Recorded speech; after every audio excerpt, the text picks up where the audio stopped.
syukur padamu.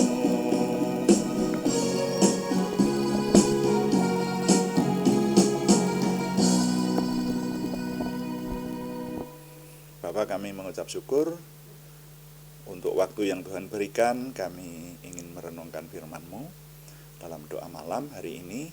Kami menyerahkan semua yang kami persembahkan, menjadikan nama Tuhan dimuliakan dan kami semua diberkati. Dalam nama Tuhan Yesus Kristus kami berdoa. Amin. Selamat malam Bapak Ibu, Saudara sekalian, Shalom. Semua yang sudah ada dalam doa malam hari ini. Doa malam melalui online ini diadakan secara iman Kristiani dengan dasar keyakinan kepada Tuhan Yesus Kristus, Yeshua HaMasyiah, Juru Selamat dunia, Imam Besar Agung kami, dan firman Tuhan yang didokumentasikan dalam kitab suci Perjanjian Lama serta Perjanjian Baru menjadi pegangan kami, menjadi pegangan kita sekalian. Saudara sekalian, doa malam ditujukan untuk menjawab pertanyaan. Karena itu kalau ada pertanyaan yang menyangkut kerohanian dari saudara sekalian yang ingin kami menjawabnya, silakan dikirimkan kepada kami, nanti akan coba kami jawab menjadi tema-tema dalam doa malam kita. Dan juga doa malam seringkali ditujukan untuk mencermati hal-hal yang terjadi pada zaman kita hidup, dicermati dari sisi firman Tuhan sehingga kita tetap hidup berkenan kepada Tuhan. Nah, malam hari ini kami masih ingin menjawab pertanyaan dari Bapak Pringgo Sri Harjanto. Ya, selamat malam Pak Harjanto. Pertanyaan Pak Harjanto adalah kalimat dalam firman Tuhan yang bunyinya, takut akan Tuhan adalah permulaan pengetahuan. Itu bagaimana? Kok bisa begitu? Penjelasannya bagaimana? Seperti itu.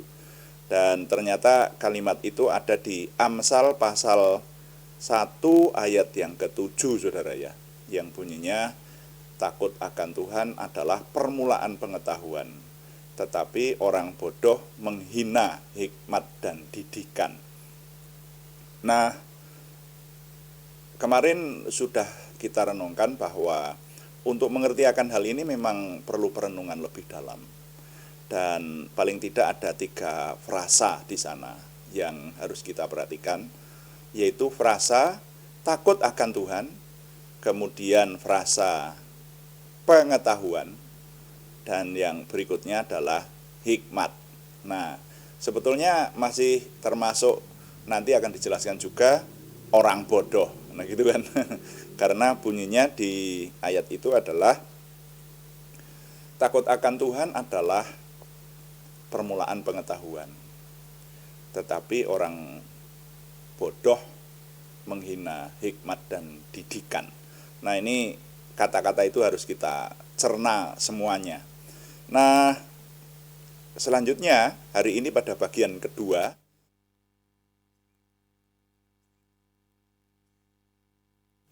jadi hari ini judulnya masih tetap,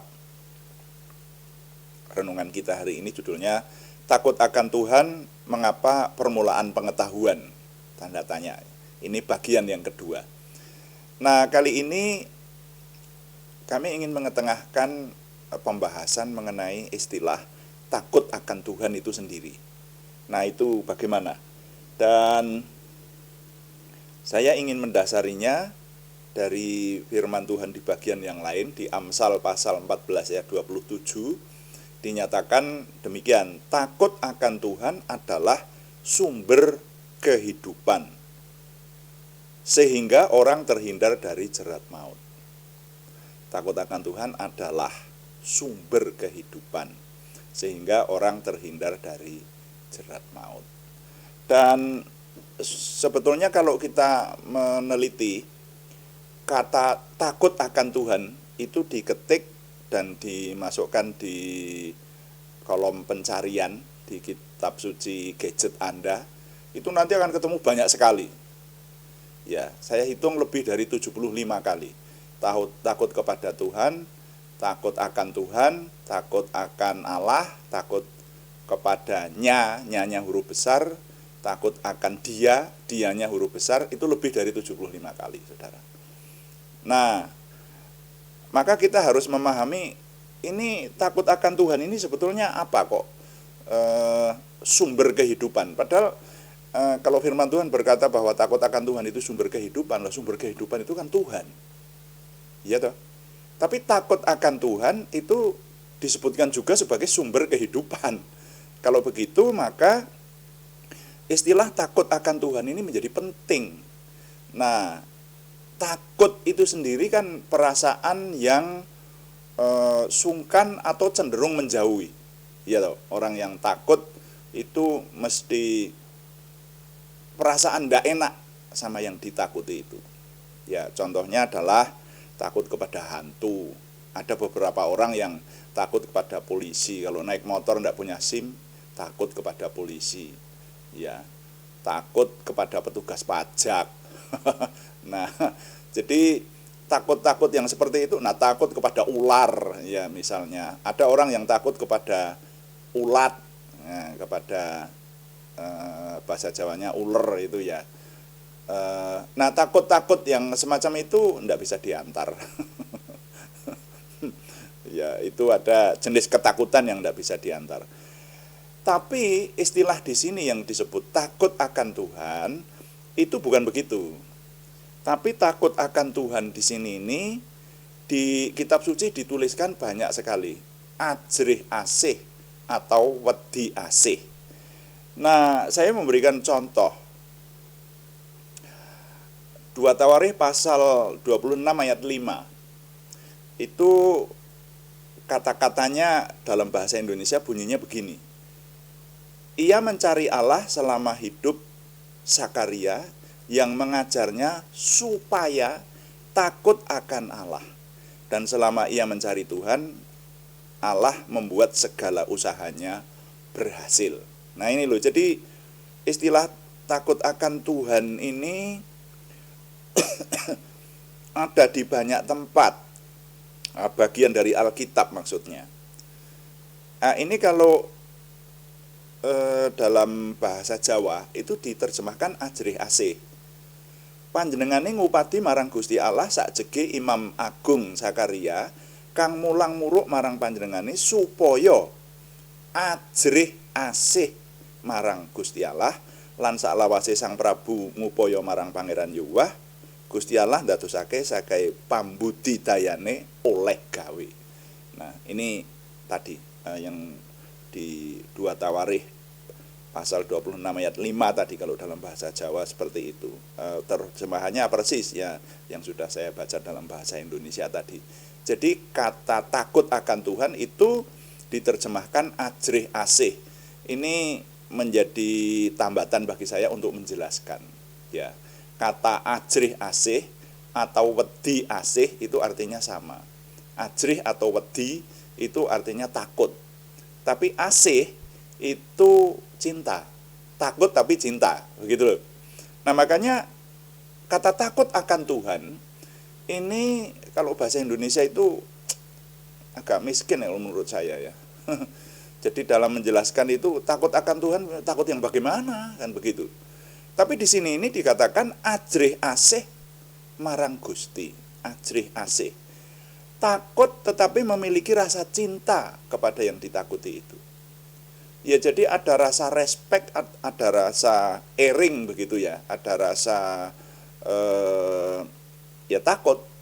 Memang kalau bahasa Indonesia ya hanya mengenal rasa takut, ya respect atau hormat, nah ya seperti itu. Tetapi ada rasa cinta di dalamnya. Jadi takutnya berbeda dengan takut kepada hantu, takut kepada polisi, takut kepada ulat dan sebagainya tadi. Tetapi takut yang disertai rasa cinta. Nah, itu yang dimaksudkan oleh semua istilah yang disebutkan dalam kitab suci, takut akan Tuhan. Barangkali orang menjadi bertanya-tanya ketika membaca takut akan Tuhan adalah permulaan pengetahuan. dan orang bodoh menghina hikmat dan didikan. Nah, itu menjadi pertanyaan, loh kok takut akan Tuhan kok? Permulaan pengetahuan toh, gitu. Karena apa? Karena belum mengerti istilah takut akan Tuhan. Kalau sudah mengerti, saya berharap Pak Harjanto juga mulai memahami kalau kita sekarang meneliti istilah takut akan Tuhan itu sendiri, saudara-saudara. Jadi sebagai orang beriman, itu kalau ditinjau dari sisi ini, orang beriman itu bisa dibagi dua. Kalau dari sisi ini ya, sisi takut akan Tuhan. Yang pertama adalah orang beriman yang memiliki rasa takut akan Tuhan dan menghidupinya. Dan yang kedua adalah orang beriman yang tidak memiliki rasa takut akan Tuhan dan tidak menghidupinya. Dan itu ternyata terjadi sejak zaman Perjanjian Lama, zaman Perjanjian Baru, maupun kita sekarang. Ketika kita meneliti kehidupan raja-raja di Perjanjian Lama, ternyata ada juga raja-raja atau umat beriman keturunan Abraham sendiri yang masih tetap melakukan ibadah kepada Tuhan, tapi tidak melakukan atau tidak menghidupi takut akan Tuhan. Karena kalau orang yang dikatakan menghidupi takut akan Tuhan, itu memiliki kewajiban. Dia pasti menjaga kehidupannya sesuai dengan firman Tuhan. Nah, firman Tuhan selalu mengarahkan kepada kebenaran. Bagaimana dengan orang-orang Kristen yang sekarang masih mengaku Kristen, masih mengaku beriman, pergi ke rumah ibadah, tapi dosanya jalan terus. Jadi ada orang beriman yang hidup dalam dosa. Nah, kalau sudah seperti itu, yaitu orang yang tidak memiliki rasa takut akan Tuhan. Jadi tidak setiap orang Kristen itu takut akan Tuhan. Tidak setiap orang beriman itu takut akan Tuhan. Orang yang takut akan Tuhan pasti yang memiliki iman yang lebih besar, yang lebih teguh. Iya dong. Jadi kalau orang yang memiliki rasa takut akan Tuhan itu kalau mau berbuat dosa, takut. Karena apa? Karena ingat bahwa Tuhan ada. Kan begitu? Bahwa Tuhan ada dan Tuhan memberi hukuman kepada orang-orang yang tidak taat dan memberi berkat kepada orang-orang yang taat. Sadar akan hal itu. Jadi orang itu mesti imannya lebih teguh, lebih berbobot gitu. Berbeda dengan orang-orang yang hidup dalam dosa, walaupun beriman. Orang yang mengaku beriman tapi hidup dalam dosa, nah itu artinya orang itu imannya tipis atau bahkan mungkin sebetulnya tidak ada. Berimannya hanya di bibir saja, begitu. Dia pergi beribadah, ngomong bahwa dia orang beriman, tapi ketika melakukan dosa, dia lupa sama Tuhan. Iya toh? Orang kalau melakukan ketidaktaatan atau melakukan dosa, itu kan berarti tidak ada rasa takut akan Tuhan. Dan tidak mempercayai bahwa Tuhan itu ada. Coba bayangkan sebagai contoh. Hubungan saya dan anak saya atau siapapun lah, bapak dan anak gitu. Bapak melarang untuk, gampangannya sekarang ini yang banyak dilakukan, bapak melarang merokok, katakanlah seperti itu. Banyak toh sekarang ini ayah-ayah yang walaupun dia sendiri perokok tapi melarang anaknya merokok. Nah, si anak ini kalau memiliki rasa takut akan bapaknya, dia tidak merokok. Nah, itu karena dia percaya bahwa bapaknya ada, kan begitu. Ya. Nah, ketika seorang anak tidak memiliki rasa takut akan Tuhan, ketika jauh dari ayahnya, dia melanggar. Itu artinya apa? Dia menganggap ayahnya tidak ada. Kan begitu. Jadi takut akan Tuhan itu berkaitan dengan iman seseorang. Semakin orang imannya berbobot, dia semakin memiliki rasa takut akan Tuhan. Dan takut akan Tuhan itu jelas menjauhi kejahatan. Karena takut akan Tuhan itu taat kepada semua perintah Tuhan, menghidupi semua hukum-hukum Tuhan. Nah, jadi dikatakan bahwa takut akan Tuhan tadi disebut sumber kehidupan, itu memang benar. Ya. Karena walaupun orang percaya kepada Tuhan, tapi kalau tidak memiliki rasa takut akan Tuhan, dia bisa kehilangan keselamatan, saudara. Nah ini, jadi sekarang saya berharap lebih jelas bahwa takut akan Tuhan itu adalah orang yang memiliki iman berbobot dan setia serta mentaati semua perintah Tuhan. Itu yang disebut takut akan Tuhan. Nah, berikutnya nanti kita akan meneliti takut akan Tuhan, kenapa kok permulaan pengetahuan dan seterusnya. Dan saya justru mendapatkan inspirasi. Ini soal takut akan Tuhan ini tidak bisa dijelaskan hanya dalam satu session. Jadi kayaknya bisa berseri-seri sendiri kalau menjelaskan istilah takut akan Tuhan. Nanti di lain waktu kita akan menyelidiki lebih rinci tentang takut akan Tuhan. Tapi kali ini menjawab pertanyaan Pak Pringgo Sri Harjanto, kita pahami dulu bahwa takut akan Tuhan itu adalah orang yang sungguh-sungguh beriman dan hidup benar di hadapan Tuhan. Itu yang disebut ajrih asih, wedi asih atau takut akan Tuhan. Nah, dengan ini setidaknya secara garis besar saya menyampaikan nilai yang dapat kita petik pada renungan kali ini. Bunyinya begini. Setiap orang beriman wajib memiliki rasa takut akan Tuhan dan hidup dengan takut akan Tuhan. Ya, karena takut akan Tuhan adalah sumber kehidupan yang menjauhkan dari maut. Kata firman Tuhan tadi toh, yang sebagai dasar kita merenungkan hal ini. Sekali lagi, setiap orang beriman wajib memiliki rasa takut akan Tuhan dan hidup dengan takut akan Tuhan. Tuhan dipuji. Amin. Mari kita mengakhirinya dengan berdoa. Kita melayani Tuhan dengan doa sesuai dengan yang Tuhan ajarkan kepada kita. Kita berdoa. Bapa kami yang di surga, dikuduskanlah namamu, datanglah kerajaanmu. Jadilah kehendak-mu di bumi seperti di surga. Berikanlah kami pada hari ini makanan kami yang secukupnya, dan ampunilah kami akan kesalahan kami, seperti kami juga mengampuni orang yang bersalah kepada kami. Dan janganlah membawa kami ke dalam pencobaan, tetapi lepaskanlah kami daripada yang jahat. Karena Engkaulah yang empunya kerajaan dan kuasa dan kemuliaan sampai selama-lamanya.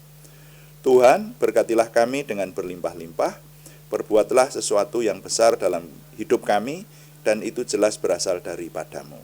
Tambahkanlah pengaruh dan kesempatan kami bagimu, berikanlah kami suatu perasaan akan hadirat-Mu dan petunjuk-Mu senantiasa, jagai dan lindungilah kami, supaya tidak jatuh dalam perangkap setan. Dalam nama Tuhan Yesus Kristus kami berdoa. Amin. Demikian doa malam hari ini, dan kami tetap mengingatkan bahwa doa malam dilaksanakan setiap hari Senin sampai Sabtu pada jam 6 atau jam 18 waktu Indonesia Barat. Juga ada doa pagi pada hari-hari yang sama, setiap jam 5 pagi, hanya temanya berbeda, dan yang doa pagi lebih rinci, lebih panjang. Saudara yang setia mengikuti doa pagi akan bersama kami merenungkan seluruh isi kitab suci semampu kita. Demikian saudara, terima kasih kepada semua yang sudah mendukung. Kami tetap mengharapkan dukungan Anda, setidaknya dukungan doa. Juga terima kasih yang belum berikan subscribe, berkenan memberikan subscribe, like, komen, dan share. Bagikan kepada teman-teman lain sehingga lebih banyak lagi yang diberkati bersama dengan kita. Selamat malam, Tuhan memberkati. Amin.